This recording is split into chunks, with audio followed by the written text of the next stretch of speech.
Don't become a victim of yourself. It's possible to become a victim of tragedy. It's possible to become a victim of gossip. It's possible to become a victim of the things that happen out there. But here's the most important thing. Don't become a victim of yourself. Forget the thief in the alley that's after your purse. What about the thief in your mind that's after your promise? The thief in your mind that says you're too short. The thief in your mind that says you're too tall. The thief in your mind that says, well, yes, it'll happen to people out in California, but it can't happen way over here on this side of the world. I'm asking you to conquer that thief, even though you find him in your own consciousness. I want to reassure you that you can do it. I want you to reassure you that you can make the decisions. I want to reassure you that no matter what the night, no matter what the storm, no matter what the difficulty, there isn't anybody here that can't figure it out, find some things to do, step at a time, yes. Minute at a time, yes. Day at a time, yes. Week at a time, yes. But there isn't anything you can't walk away from. There isn't any challenge you can't overcome. I want you to have that kind of belief in yourself. After the long summer that we've been faithful, we've been disciplined, then, as one writer said of ancient script, in due time, your harvest will come. And I want to give you that promise today one more time. Your day will come. Your harvest is sure. It'll be there for you. And then you'll be able to say, by gosh, the hard work has paid off. The lonely nights have paid off. Working hard every day has paid off. And my harvest has finally come. Sure, there's doubts on the outside. People doubt that America's going to make it. People doubt that Europe's going to make it. People doubt that Russia's going to make it, that Poland's going to make it, that Czechoslovakia is going to make it. They doubt the whole world is going to make it. But I'm asking you not to pick up all those doubts. I'm asking you to have some faith, have some courage, believe, drive your doubts into a small corner. Don't let them loose like a mad dog, drive you into a small corner. Don't doubt the future. Don't doubt the possibilities. Don't doubt the extraordinary gifts that your distributors bring to your organization. Don't doubt that. And here's the most important one of all. Don't doubt yourself. If I've got miracle working power to change my life, so do you. If I've got the ability to change, so do you. If I've got the ability to read, so do you. If I can discover, so can you. If I can grow, you can grow. If I can develop, you can develop. If I can get an invitation like I got 6 years ago, help take something around the world, so can you. If I can stand on this platform, Idaho farm boy raised in obscurity, so can you. If the millionaire team can do it, president's team can do it, walk off with the diamonds, the trophies, so can you. I'm asking you, don't sell yourself short. You say, well, what can I do about the upcoming winters of my life, the challenges that I know I'm going to face? Here's what you can do. You can get wiser and stronger and better. Just make a list of that trio of words. Wiser, stronger, and better. Go home smarter than you came. Go home with more ideas than you came with. Get stronger. You can develop the muscle. You can develop the courage muscle. You can develop the inspiration muscle. You can develop the dedication muscle. You can get stronger. There isn't anybody here that can't get stronger. Next time we see you, may not even recognize you, how strong you're going to be able to become in language, in style, and personality. The ability to cope, the ability to handle with anything that happens, no matter what happens.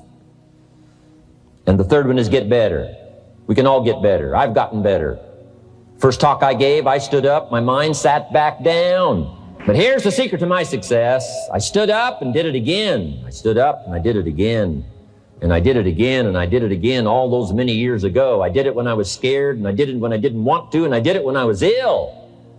And I did it when it didn't work well, and I did it when they didn't appreciate it, and I didn't a lot of times when I didn't know much what I was doing. I just did it anyway. And now all these years later, I'm asked to walk on this stage with the greatest introduction I've ever had, greatest response and welcome I've ever had, the greatest opportunity I've ever had to touch this many lives with a mixture of words and heart and soul. I got better. I got better day by day and week by week and month by month, and I'm asking you to do the same thing until you can develop a long arm and a long reach, until you can develop influence that won't quit. Touch people next year you couldn't touch this year. Touch people now you couldn't touch before. Conduct a meeting now you couldn't conduct before. Heart and soul now mixed in there that wasn't there, missing before. I'm asking all of you to get better in spite of the winters, in spite of the downturn, the money downturn, the social downturn, the personal downturn, whatever it is. Just get stronger. Get better. Doubt's like a plague, and one of the worst is self-doubt. There are many, but that's one of the worst. The guy doubts himself, doubts if it'll last that long for him, doubts if he can do that well, doubts if he can make that much, doubts if he can accomplish all that. A chronic, excellent self-doubter. You can imagine what damage that does to your future. So here's the key. Turn this coin over and become a believer. And there's many things to believe in. One of the majors is yourself. The understanding of self-worth is the beginning of progress. We all have a certain amount of doubt.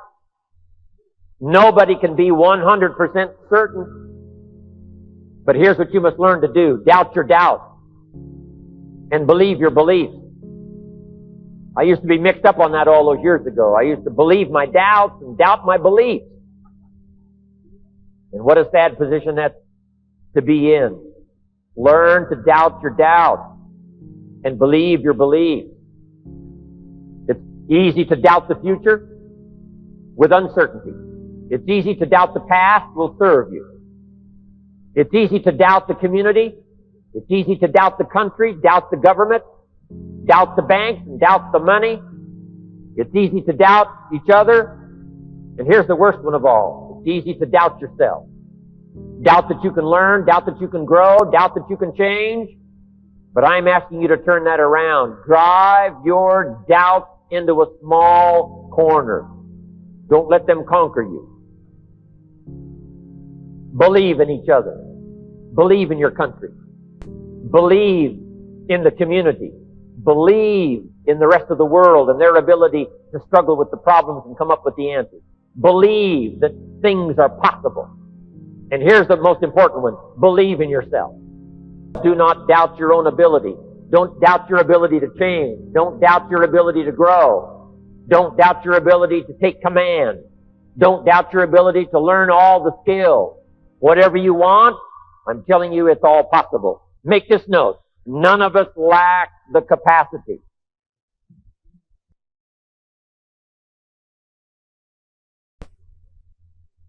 None of us lack the capacity. We have far more capacity than we have time to take advantage of. I do read a record where it says all that time ago, some people lived to be 700 years, 800 years, 900 years old. I feel a little shortchanged when I only had the chance maybe to live 70, 80, 90, 100 years.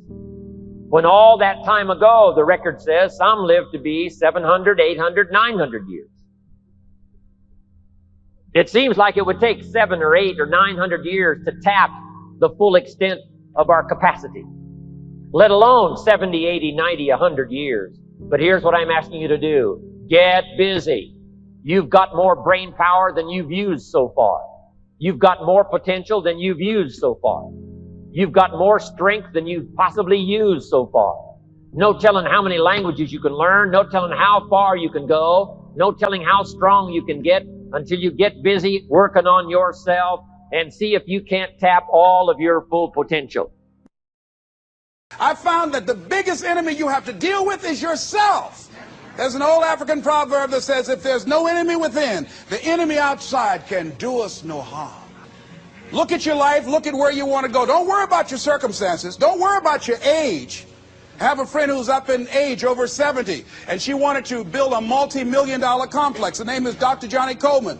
Lenders and bankers say, you can't do that. You're too old. She ignored them. That building now stands, ladies and gentlemen, a multi-million-dollar structure.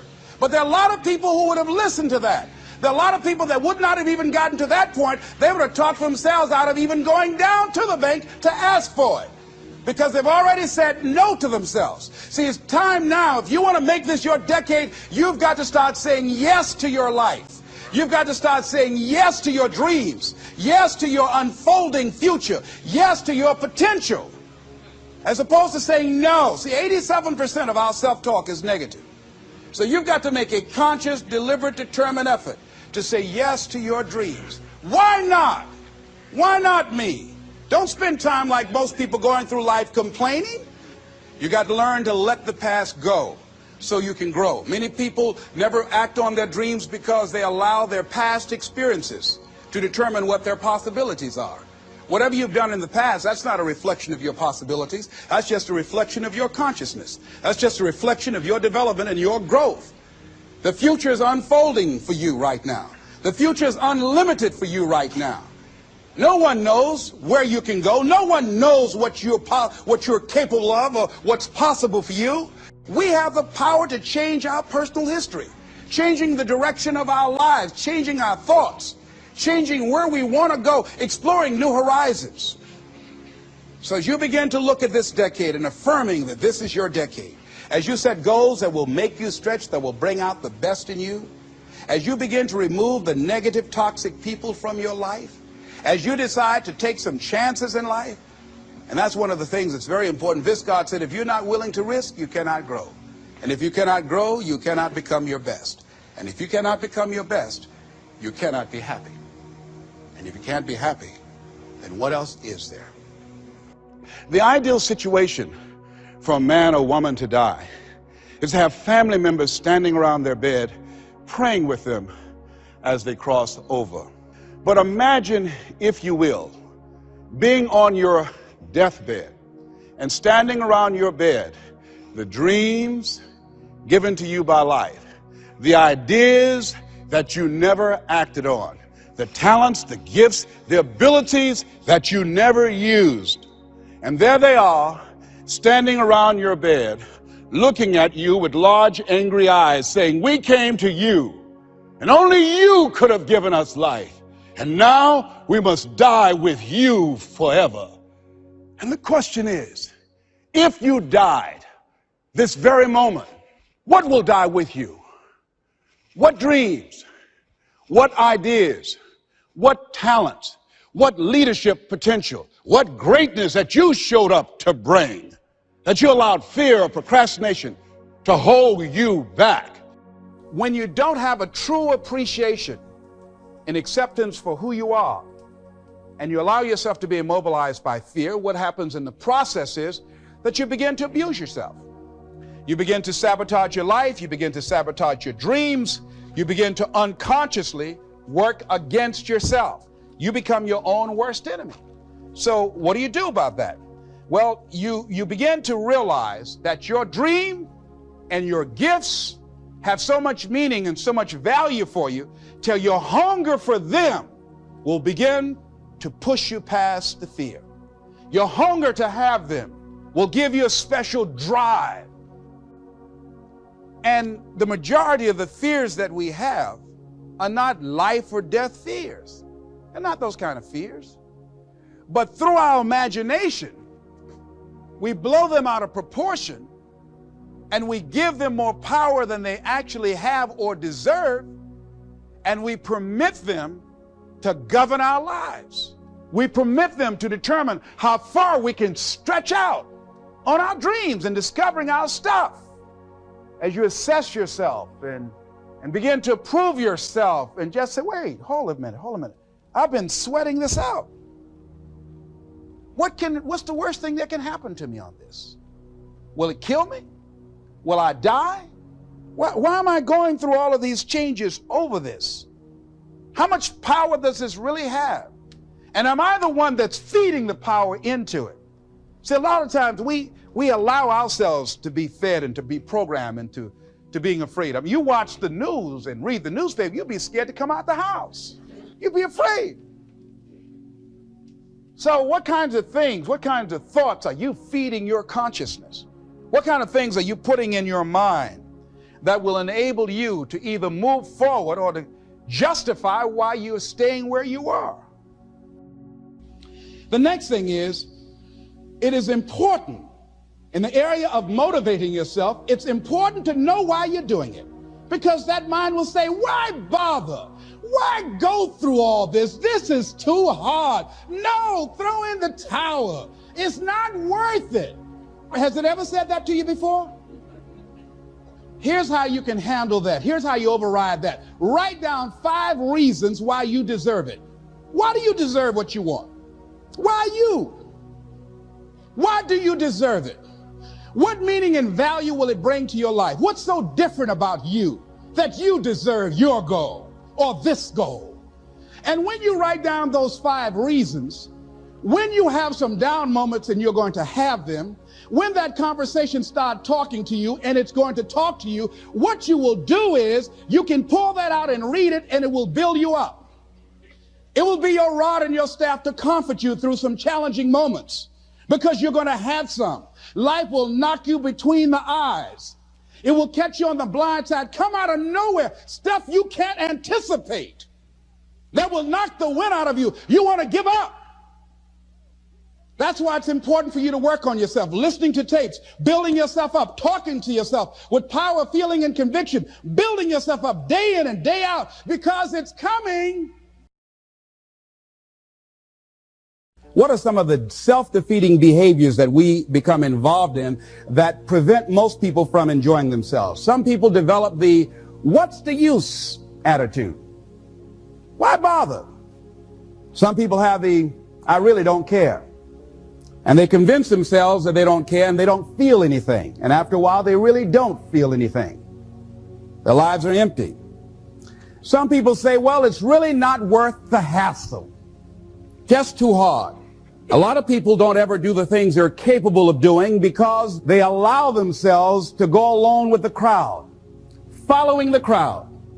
Many people have things they want to do, and they find themselves in relationships with people who are addicted to mediocrity, and they allow their behavior to influence their behavior. Many people don't do it because of the fact that they allow their lack of self-confidence to immobilize them. I remember when I wanted to go into business for years, that was an agonizing thought in my mind.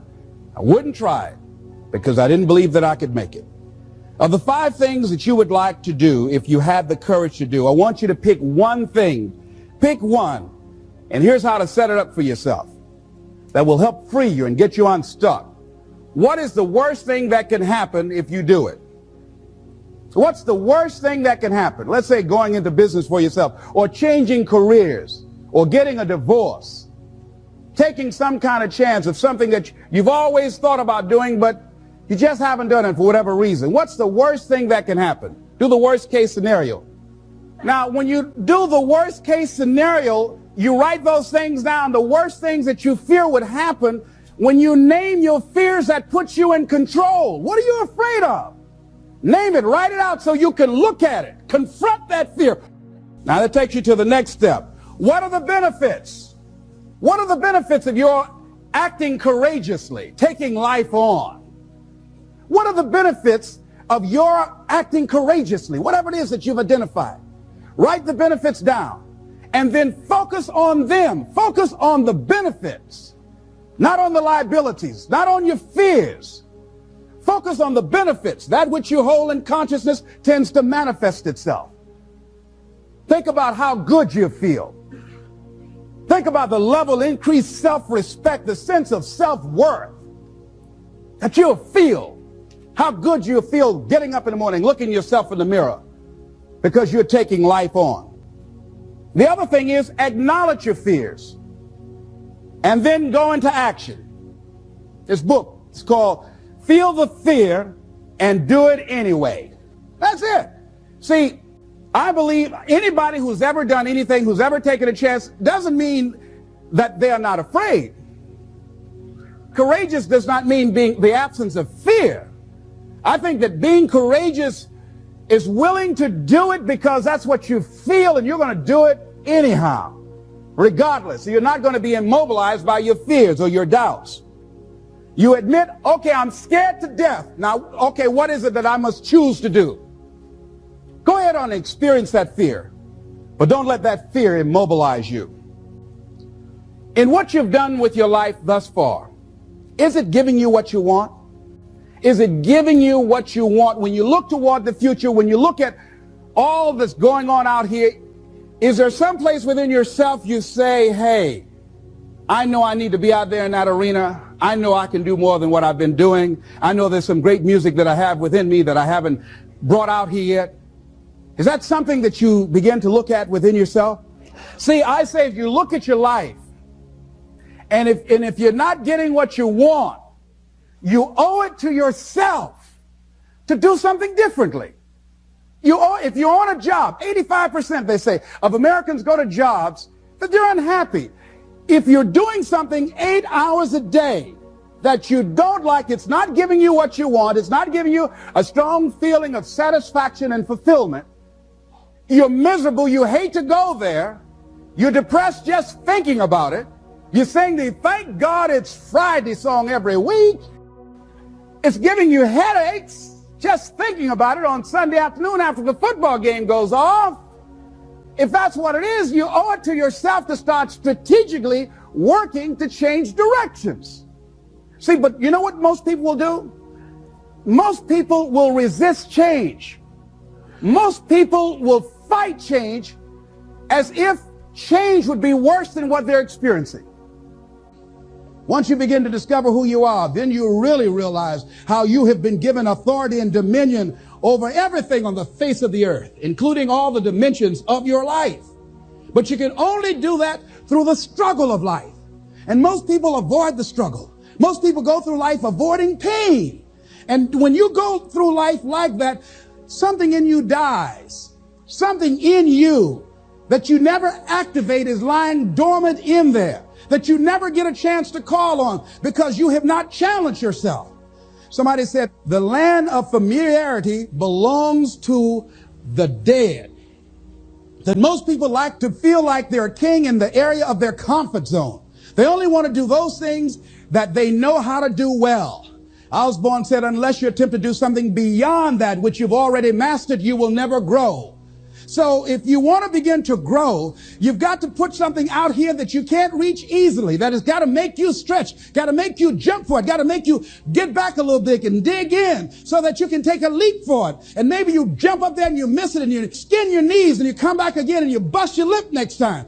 But you keep on, and through that process, you learn how to leap higher. You start challenging yourself to dig deeper, and then you discover some things about you that you don't know right now, some talents that you have in you that you didn't know that you can do. I started out just talking to kids, and now I'm speaking at corporations. Now I'm traveling.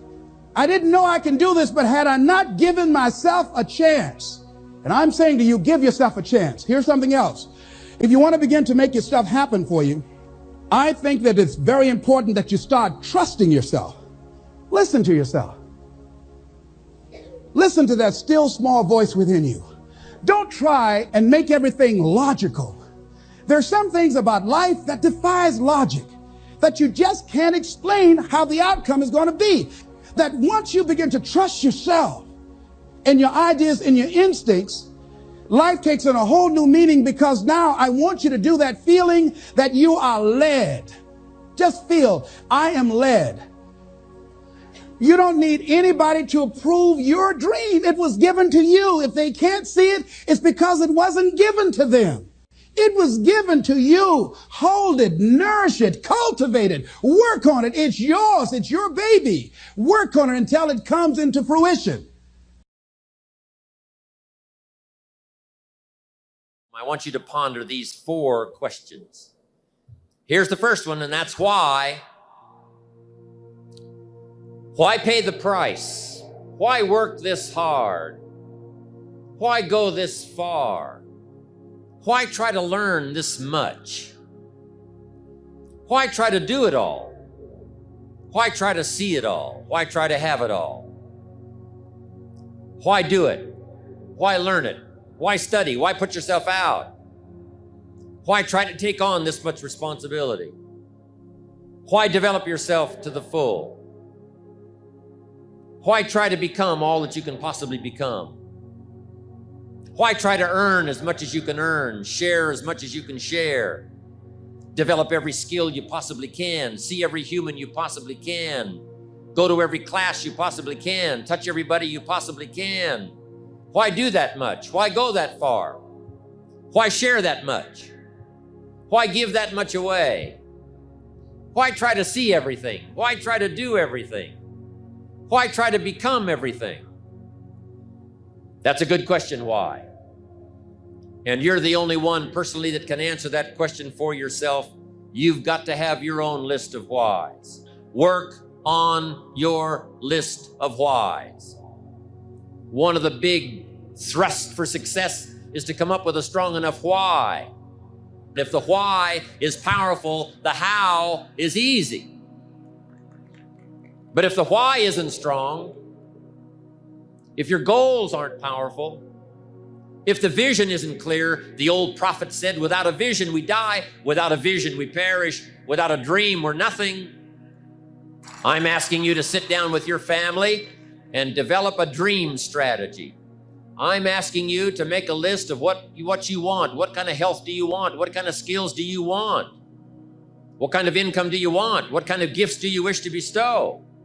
What kind of power would you like to have? What kind of influence would you like to have? I'm asking you to go home and work on the why. Spend some time as you fly over the clouds and over the ocean back to where you came from. I'm asking you to have a vision by the time you've reached home of why you want this kind of income, why you want this kind of recognition and these kinds of skills. I'm asking you to develop your own list of why. Now, here's number 2. The first question to ponder when you go home is why. Here's another good answer to why. It's the second question. Why not? Why not see how much you can earn? Why not see how much you can learn? Why not see how many skills you can develop? Why not see what kind of person you can become? Why not see what kind of influence you can have? Why not see how many people you can rescue from oblivion? Why not see how many people you can reach? I want you to establish some of your goals. I want you to give thoughtful consideration to your goals. And why not? If we've got good health for many, why not the rest? If it's happened for you, why not others? And why not you? I want you to take that personal. Why not? Why not? You've got to stay here till you go. I mean, what else are you going to do? Why not see how much you can do, how far you can go? Now, here's number 3. Why not you? I wish I could say that to each of you individually, but it would take a couple of lifetimes to sit down and talk with each of you individually. But I would rather do that. I'd love to spend a couple of days with each of you personally and pour out my heart, my soul, what's going on in my head, what's going on with me, see if we couldn't connect and find something valuable. But time doesn't permit for us to have those intimate conversations and get to know each other that well. So I've got to do it from up here. But I want you to take it personal. And my personal question to you is, why not you? You've got the brains. You can make decisions. You can study the plan. You can change your life.